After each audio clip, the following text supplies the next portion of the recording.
Assalamualaikum. Saya Karisma Kartika Devi dari kelompok A2 PAI 6A. Ini adalah praktek micro-teaching yang kelima. Selamat menyaksikan, semoga bermanfaat.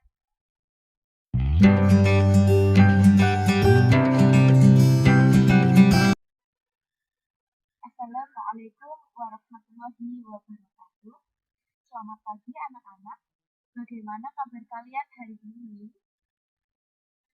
Semoga kita semua diberikan kesehatan dan juga kesempatan belajar oleh Allah Subhanahu wa Ta'ala. Sebelum kita memulai pelajaran, silahkan disiapkan alat tulis dan juga buku siswanya. Selain itu, sebelum kita belajar, kita ada baiknya berdoa terlebih dahulu. Doa dipersilahkan.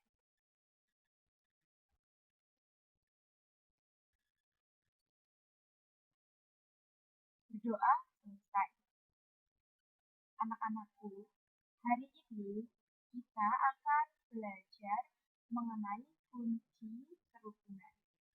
Indonesia dengan berbagai keberagamannya memiliki banyak perbedaan, namun mereka tetap hidup rukun.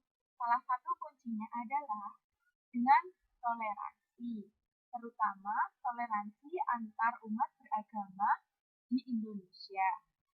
Untuk itu, anak-anakku sekalian, apakah kalian memiliki pengalaman atau memiliki tetangga yang memiliki keyakinan yang berbeda dengan kita? Nah, kalian tetap hidup rukun dengan cara saling menghormati, menghargai, dan juga saling tolong-menolong. Anak-anakku semuanya, hari ini kita akan belajar mengenai toleransi, ukhuwah, persamaan derajat, dan juga moderasi.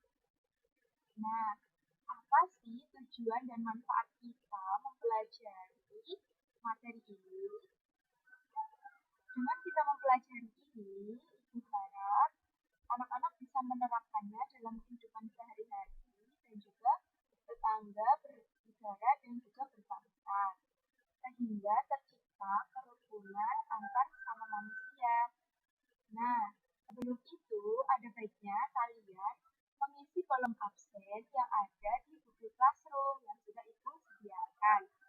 Dan kegiatan kita hari ini adalah membuat portofolio, dokumen portofolio yang berisi tentang kunci kerukunan.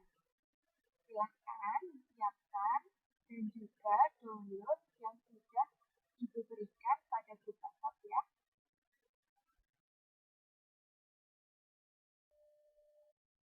Sebelum Ibu menjelaskan apa itu materi kita hari ini, silahkan anak-anak buka bab 2 dengan tema kunci kerukunan halaman 27. Kemudian buka juga halaman 31.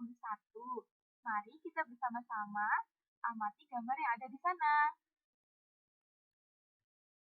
Dalam gambar terlihat ada seorang guru dan juga murid yang sedang bersalaman. Silahkan anak-anakku kelas 12 semester 1 ini menjelaskan apa yang sedang dilakukan anak itu dan perilaku terpuji apa yang sedang dia lakukan. Siti, ayo kita ajak Dayu main bareng. Aku tidak mau, Lia. Dia kan non-muslim. Kamu tidak boleh bicara kayak gitu, Siti. Dayu kan teman kita juga. Aku benar kan, kita nggak boleh bergaul dengan mereka. Siti, Bu Guru bilang kita tidak boleh membeda-bedakan teman. Kita boleh bermain dengan siapa saja. Kata Bu Guru, itu namanya toleransi. Toleransi itu sikap saling menghargai dan menghormati. Apakah sekarang kamu paham? Memang benar apa yang kamu bilang, Lia, tapi aku tidak mau. Memangnya kenapa, Siti? Aku bermain sendiri saja deh. Lah kok, Siti, kasihan Dayu, kamu tega sekali. Sini, biar kamu berubah pikiran. Dalam Islam ada 4 kunci kerukunan, yaitu toleransi, persamaan derajat, moderat, dan ukhuwah. Kita tidak boleh asal menghakimi orang lain karena ada hal yang tidak sama dengan kita. Kita harus bisa hidup rukun dalam bermasyarakat. Jadi kamu pun harus bisa. Kita jaga kerukunan dengan teman yuk. Selain itu, kita juga harus adil dengan teman kita. Jadi, bagaimana Siti? Baiklah Lia, mari kita ajak Dayu. Nah, bagus sekali Siti. Maafkan sikapku yang tadi ya Lia. Baik Siti, jangan diulangi lagi ya. Baik Lia, siap.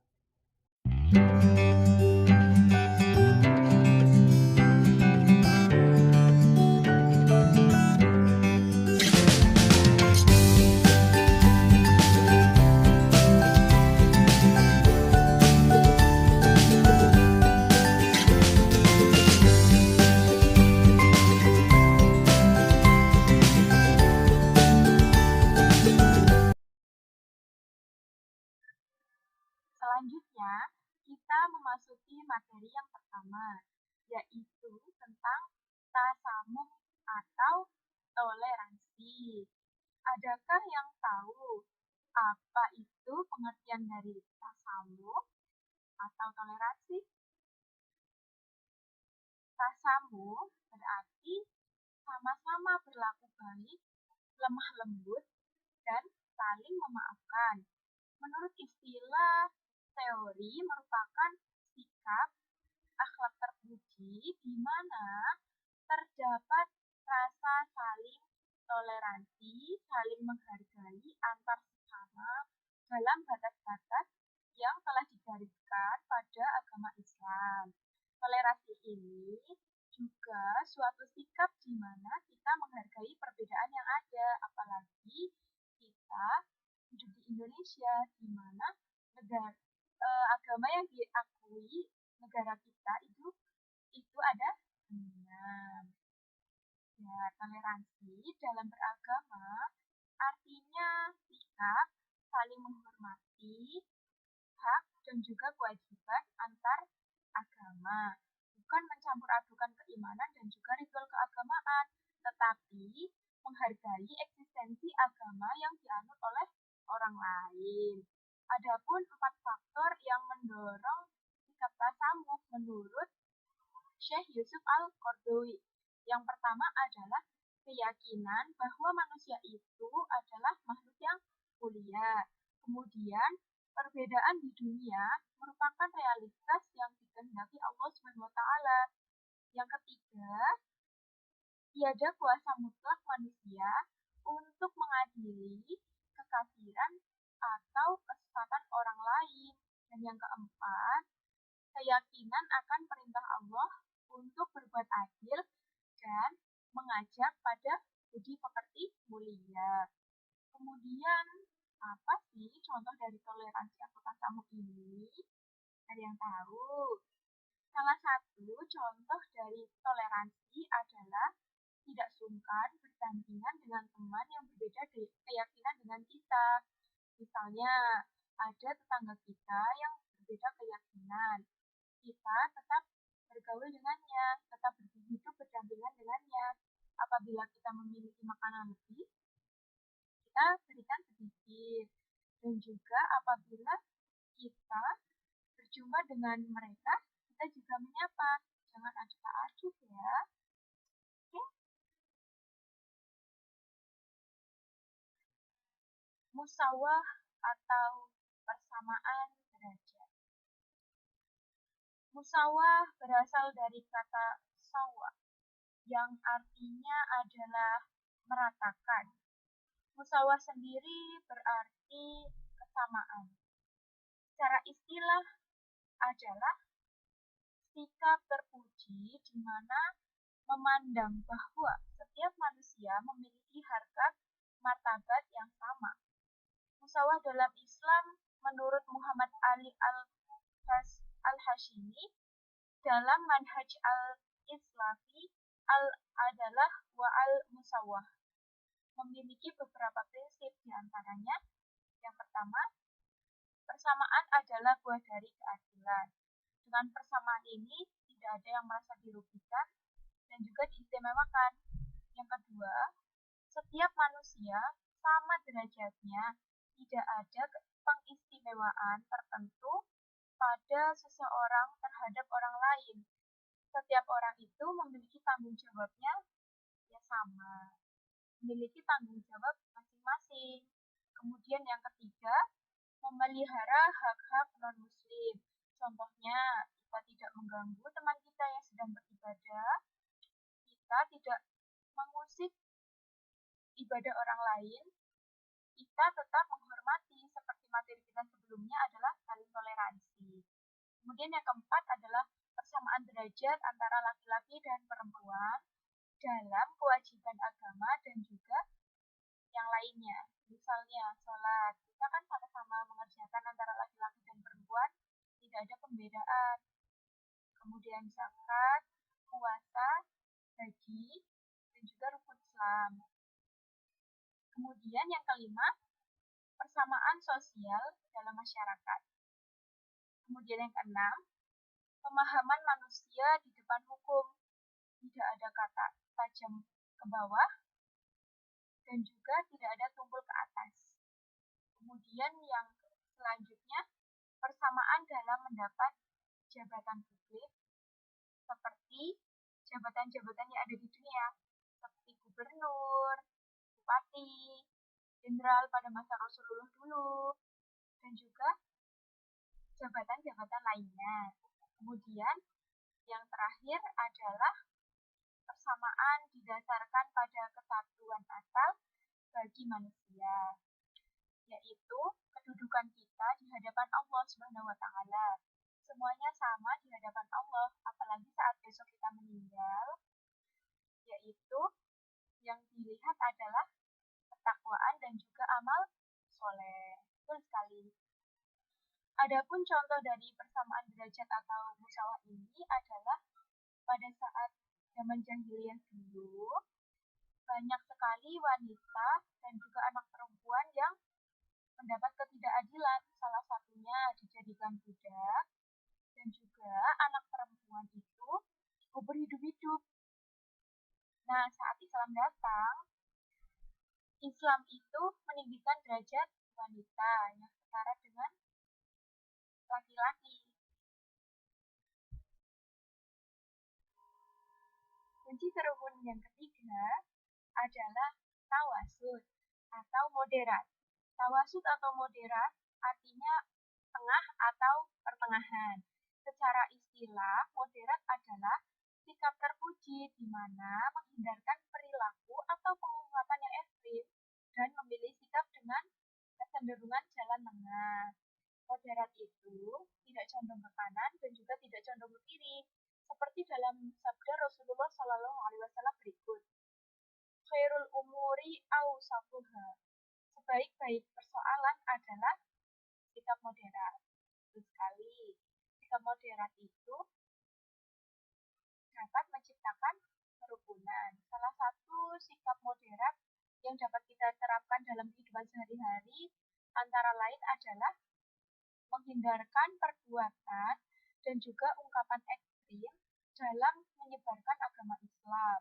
Contohnya, apabila dalam suatu daerah itu memiliki tradisi yang sekiranya kurang pas, ya kita mendekati dengan cara yang moderat atau dengan jalan tengah. Jangan langsung, loh ini tidak boleh, begini tidak boleh, begitu tidak boleh. Jika seperti itu, maka yang ada adalah penolakan dan juga pemusuhan. Kemudian yang kedua adalah menjauhi perilaku penghakiman terhadap orang lain saat kita berbeda pendapat dengannya. Salah satu kunci dari kesepakatan atau mufakatnya suatu musyawarah adalah dengan mengambil jalan tengah, di mana kita ambil dari setiap pendapat orang lain, kemudian diambil kesimpulan dan juga jalan tengah dari hasil pendapat itu. Kemudian sikap yang ketiga yang dapat kita terapkan dalam kehidupan sehari-hari adalah memegang prinsip persaudaraan dan juga toleransi. Lagi lagi-lagi toleransi ya, yang sebagai kunci utama dalam kerukunan beragama dan juga bernegara. Yuk, sama-sama kita menjaga kerukunan dengan tetangga, dengan teman, dengan keluarga, dan juga dengan semua orang.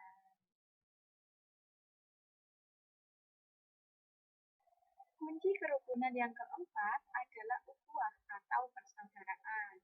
Secara istilah, ukhuwah ini berarti sikap terpuji yang menumbuhkan rasa kasih sayang, kemanusiaan, dan juga saling percaya dengan orang lain.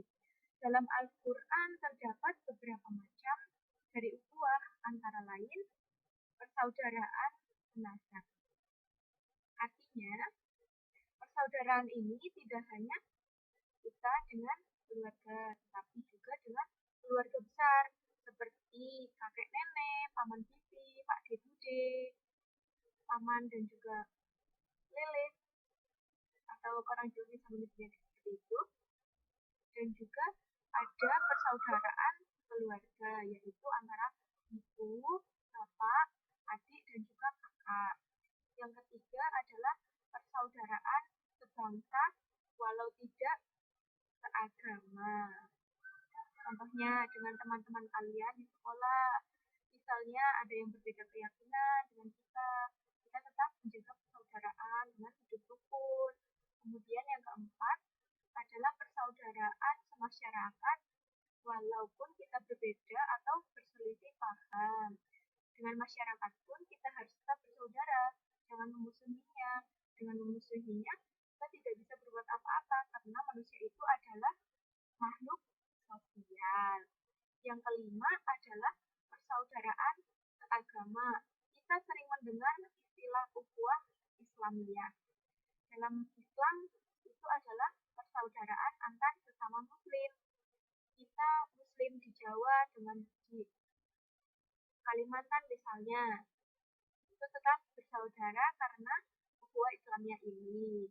Tetap menjaga kerukunan antar sesama pemeluk agama Islam. Kemudian yang keenam adalah persaudaraan kemanusiaan. Kemudian yang ketujuh adalah persaudaraan semakhluk dan sehamba kepada Allah Subhanahu wa Ta'ala. Adapun contoh dari persaudaraan atau ukhuwah ini pada masa Rasulullah adalah persaudaraan antara kaum Muhajirin dan kaum Ansor yang pada saat itu Nabi beserta para pengikutnya hijrah dari Mekah ke Madinah. Saat itu salah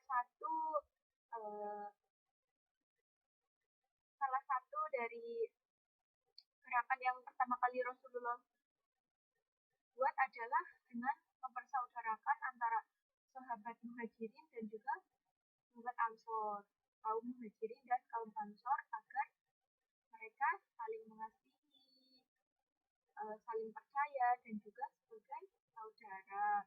Karena pada saat itu pengikut Rasulullah yang ikut hijrah ke Madinah itu meninggalkan sanak saudara, harta, dan juga kedudukannya di Mekah. Sehingga untuk menghibur mereka, Rasulullah membuat persaudaraan antara kaum Muhajirin dan kaum Ansor. Kita juga bisa membuat persaudaraan atau ukhuwah ini dengan teman-teman kita. Misalnya, saat teman-teman atau anak-anak kemarin naik kelas 12, kan juga mendapat teman-teman baru toh. Nah, di situ kalian bisa menjalin persaudaraan dengan teman-teman baru, dengan berkenalan, kerjasama dalam mengerjakan tugas, dan juga saling bersilaturahmi.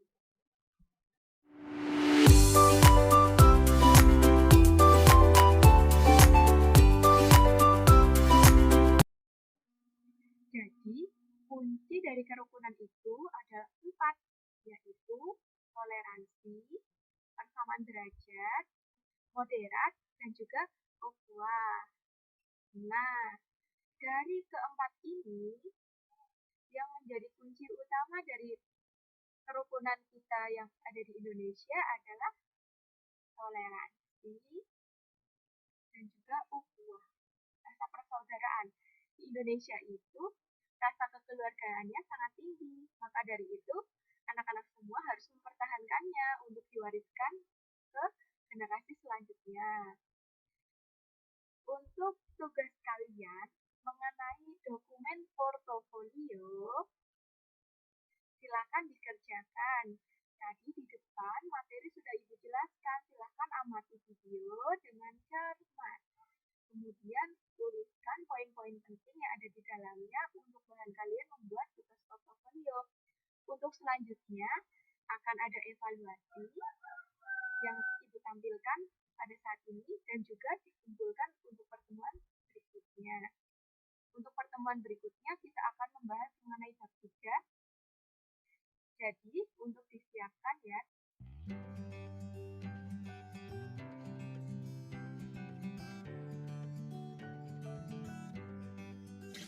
Untuk sesi diskusi kita hari ini akan dilanjutkan melalui sesi 1. Silakan bagi anak-anak yang ingin bertanya itu silakan. Jangan lupa mengisi daftar hadir ya. Terima kasih karena kalian sudah mau mendengarkan dan juga mencermati video yang Ibu buat. Semoga bisa bermanfaat dan memberikan pemahaman yang baik kepada kalian. Mari kita akhiri pembelajaran kita hari ini dengan bacaan hamdalah bersama-sama. Alhamdulillahirrahmanirrahim dari sekian. Semoga bermanfaat dan terima kasih. Wassalamualaikum warahmatullahi wabarakatuh.